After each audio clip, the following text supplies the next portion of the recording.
had the opportunity about 35 years ago to meet one of the greatest athletes, cyclists certainly, of our time, Marshall Major Taylor. I met his daughter, Sydney, who was at that time, back in the 80s, in her 80s, and still quite lucid, and really a vivacious, wonderful woman. And out of that, I decided it was best for me to travel to Pittsburgh, Pennsylvania to interview Sydney. And I did, and I made several trips back there. And I finally got a story that none of the 5 biographies have been able to capture. What we've done is give Major Taylor a voice. And what I hope will happen is that this book will actually become a bestseller. Oh. So it's called The Black Cyclone. This is the first copy, although it's you can't read it because there's a lot of material in there that's not pertinent to the story. But anyway, that's the cover. That's what that is, the cover. So we've got some great endorsees,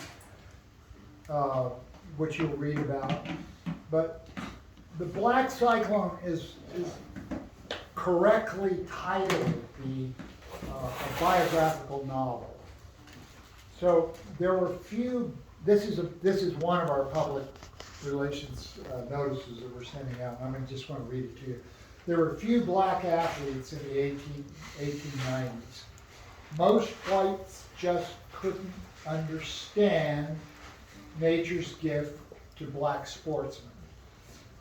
Cyclist Major Taylor rose to the height of 19th century sporting world, becoming the highest paid athlete, black or white, in the world. He made his mark in the often brutal world of period bicycle racing. It was an era when sports fans went to ballparks only when they were too late to buy tickets to the bike track. Wow. Cyclist Taylor's tale is narrated by a Hoosier journalist who grew up with him in Indianapolis.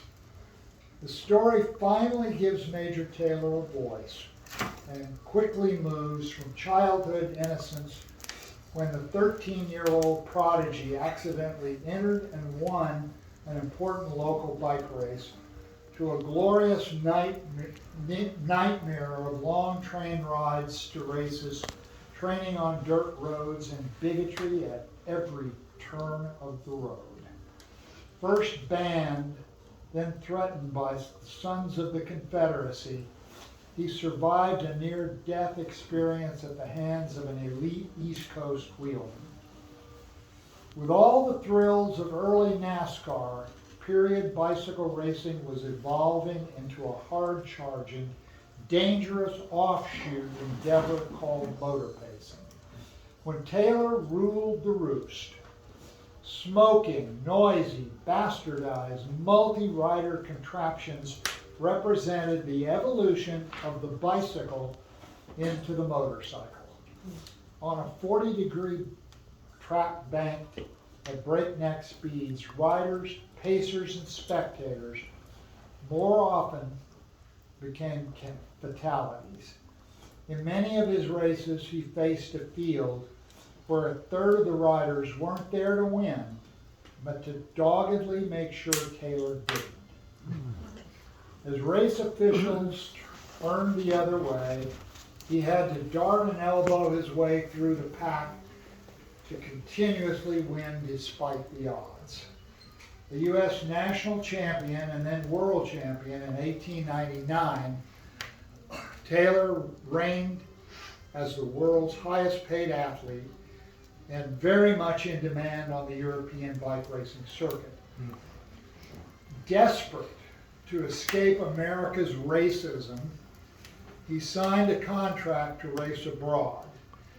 European racing brought him more fame, but also some challenges.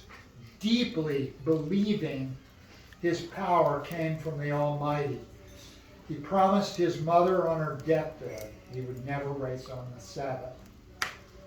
But Sundays were the day Europeans attended bike race. So badly did they want to see Negro Volant do battle that the entire sport in Europe, with tens of thousands of fans, adjusted their schedule to accommodate Major Taylor. Wow. This true story finishes during the Great Depression with Taylor's sad ending in a South Chicago pauper's grave.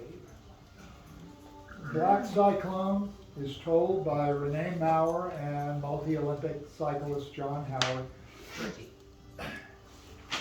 So that's the story, and Yeah, that's great. Awesome. we are Wow. doing a documentary, PBS documentary in February. Watch for that one. That's with Todd Gould, who I think is every bit as good as Ken Burns. And the voice of Major Taylor will be narrated by Bradford Marsalis, who's a saxophone aficionado. And I believe it's Marcellus Coleman, who's an opera star, will narrate. So watch for that, and we're also working on a feature film. And last but not least, for our Audible version, we have our voice actors here, Carrie and Mayot. Stand up, Carrie, so we can see how tall you Who's are. Carrie? And Matt? Carrie's going to narrate the very complicated, I might add, voice of Major Taylor, and his wife Daisy, who will be narrated by Mayot.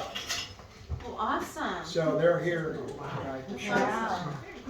I love it. Oh, man, we're so honored.